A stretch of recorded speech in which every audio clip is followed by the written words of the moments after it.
धर्म और ईश्वर में क्या अंतर है। धर्म जो होता है वह एक संस्था के रूप में काम करती है और ईश्वर जो होता है वो व्यक्तिगत इंसान के अंदर होता है।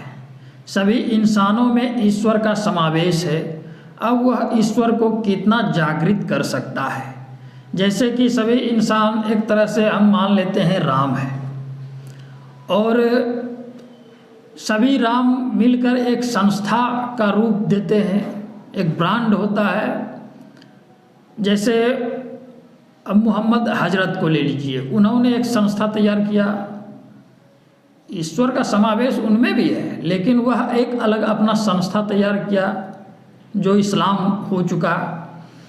और वहाँ पे हम देखते हैं कि एक ईसाई, उसमें ईसा मसीह है।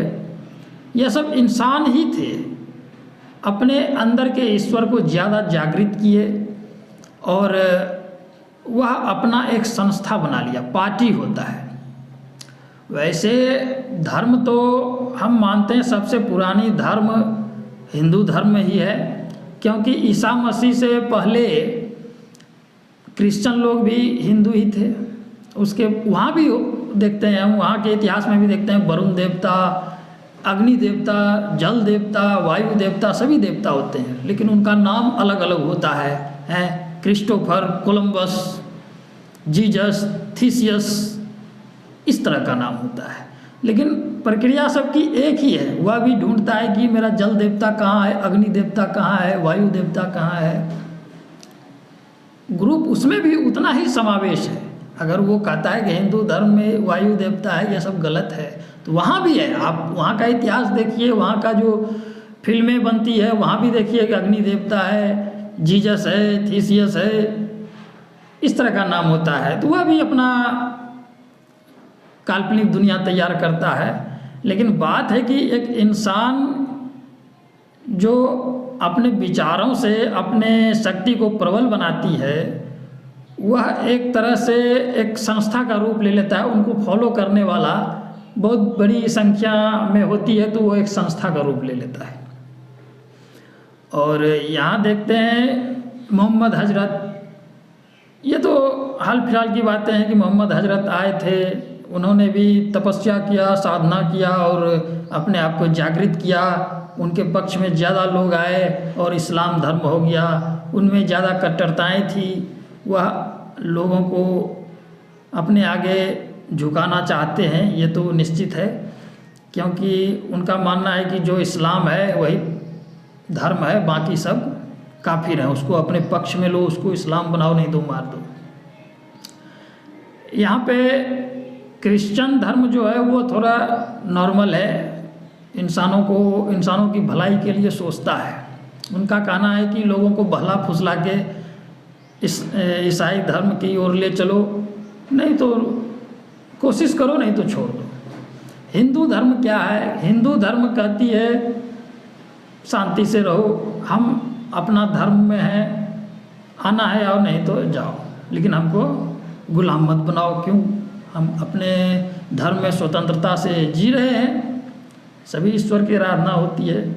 सरस्वती पूजा में युवा लोग, विद्यार्थी लोग पूजा करते हैं और डांस भी करते हैं। ईश्वर जो है उत्सव मनाने का जरिया भी है और उत्सव मनाना ही चाहिए। आदमी को खुशी हासिल करना ही चाहिए और खुशी मनाते हुए इंसानियत को भी जिंदा रखना है। ये तो रुकेगी नहीं, डांस प्रक्रिया वगैरह वगैरह चलती रहती है। इंसान जब खुद को अकेला पाता है तब उसको ज़्यादा ईश्वर की ज़रूरत होती है, और जब इंसान ज़्यादा खुश होता है तब उसको मनाने का जरिया ढूंढता है।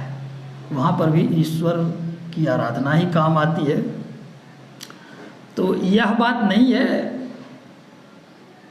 आजकल देखते हैं जैसे कि हम मान लेते हैं बौद्ध धर्म। बौद्ध धर्म क्या है कि हमारे बीच से ही निकला है। उनका तो पूरा वंशज हम लोगों के साथ ही, सुदोधन से तो हिंदू धर्म में ही थे।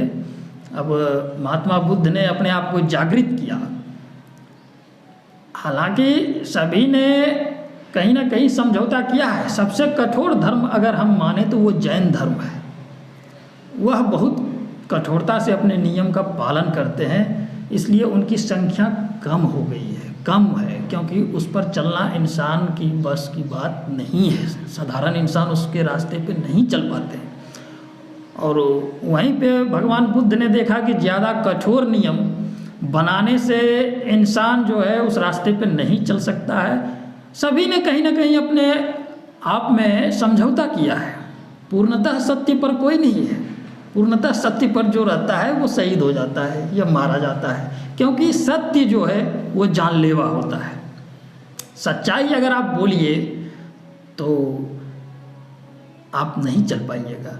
सच्चाई के रास्ते पर जो चलता है, जैसे आप भगत सिंह को ले लीजिए, मना चंद्रशेखर आज़ाद को लीजिए, सच्चाई के रास्ते पर चलने वाला इंसान ज़्यादा दिन नहीं चल पाता है। उसको कुर्बानी देनी पड़ती है, क्योंकि सच्चाई का रास्ता बहुत कठोर होता है। कोई भी सच्चा इंसान नहीं है इस धरती पे, सच्चा इंसान नहीं है। सत्य एक ही है, वो है मृत्यु।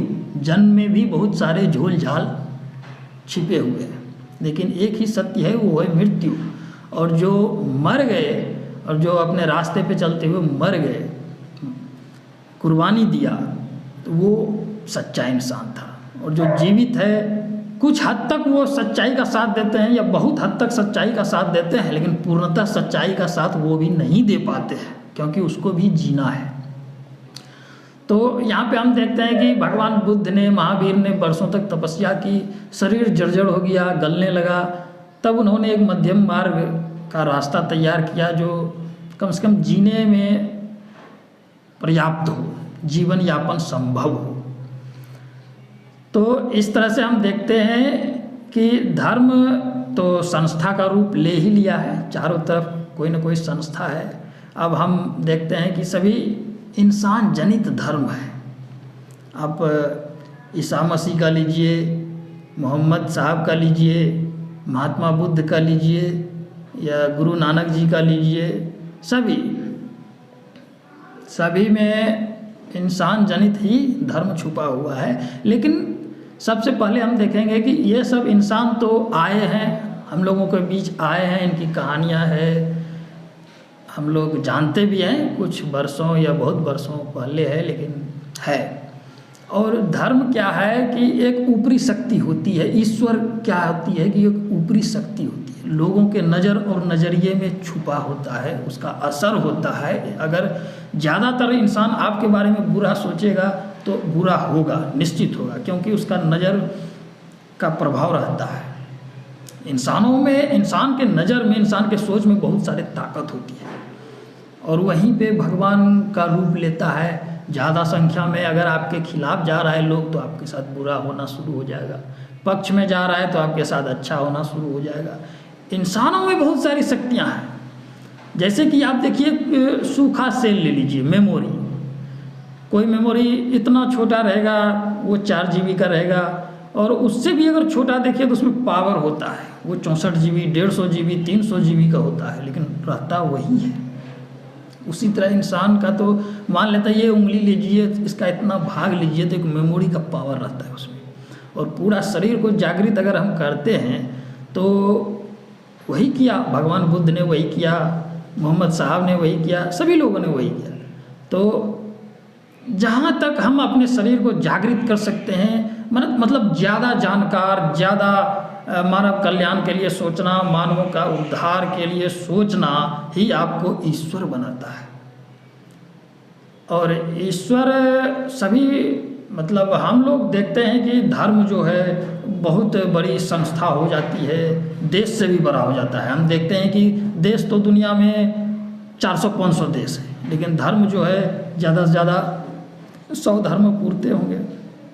तो इतने सारे लोग हैं, और यहाँ पे हम देखते हैं कि सभी धर्म जो है वह एक ब्रांड बन चुका है। लेकिन हिंदू धर्म जो है यह एक प्राचीन सभ्यता है, जिसमें इंसानों से ज़्यादा ऊपरी शक्ति में विश्वास किया जाता है।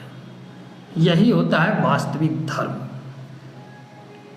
जो किसी व्यक्ति विशेष पे नहीं जाता है।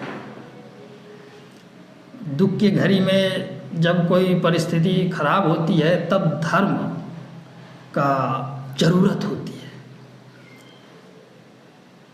धर्म एक उम्मीद है, ईश्वर एक उम्मीद है, और यही उम्मीद जिंदा रखता है इंसान को। नहीं तो कमज़ोर इंसान मर ही जाएगा, उसको सब मिल के मार देंगे। लेकिन वो कहता है, जब ज़्यादा परेशान होने लगता है तो कहता है क्या, उगल का विचार कर। तो वो कहीं ना कहीं उस पर निर्भर होता है, उम्मीद होती है कि वो हम पे एक दिन दृष्टि डालेगी, मेरा समय भी सही हो जाएगा।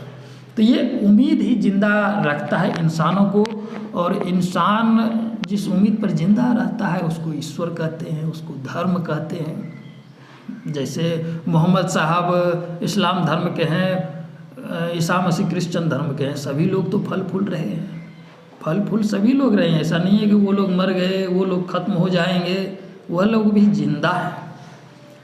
तो सीधे तौर पे हम समझेंगे कि ईश्वर जो है इंसानों में ही निहित है, उसको जागृत करने की क्षमता जितनी होगी, ईश्वर का प्रवेश आप में उतना ही होगा। धन्यवाद।